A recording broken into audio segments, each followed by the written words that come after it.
من أعطيت جسدك المقدس ودمك الكريم لنتناول منهما كل يوم،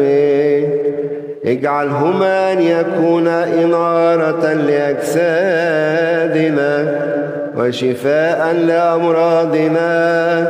وتطهيرا لأسامنا وغسلا لأدناسنا. اجعلنا يا إلهنا أن نقسم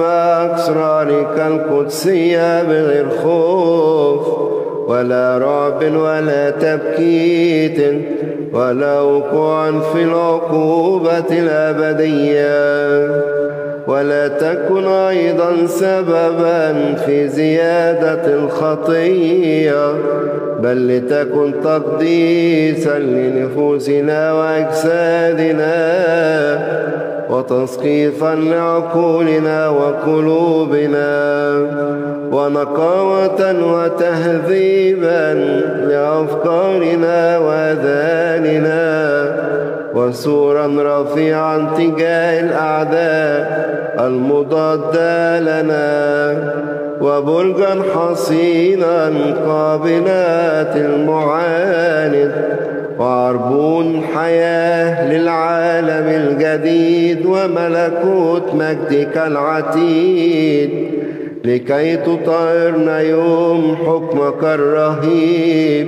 لأننا تقدمنا إلى حضرتك معترفين بربوبيتك مقربين أمام تابوت قدسك. إن هذا هو الجسد المقدس نفسه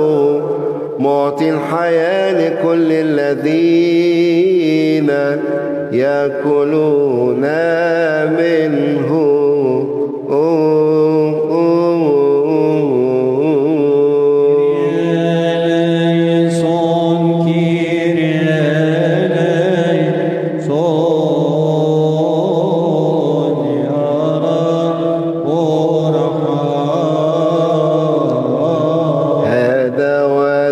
الحقيقي المطهر لكل العالم،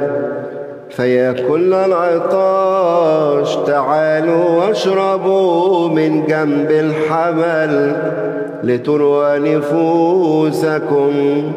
اقتربوا إليه لتمحى خطاياكم، تقدموا نحوه لتتطهروا من آثامكم. هذا هو بالحقيقة الموضوع أمامنا، فلا شك ولا ريب فيه أن هذا الجسد وهذا الدم لعمانوئيل إلهنا الكائن معنا على هذه المائدة. فنحن نسأل ونطلب من صلاحك محب البشر، اقبل صلواتنا نحن المرئيين عبيدك مع غير المرئيين، احسبنا مع الطقوس السمائية لكي نصرخ باستجابة الغلبة والظفر بأصوات لا تسكت وأفواه لا تصمت رافعين أيدينا إليك أيها الآب القدوس الذي في السماوات، ونقول أبانا الذي في السماوات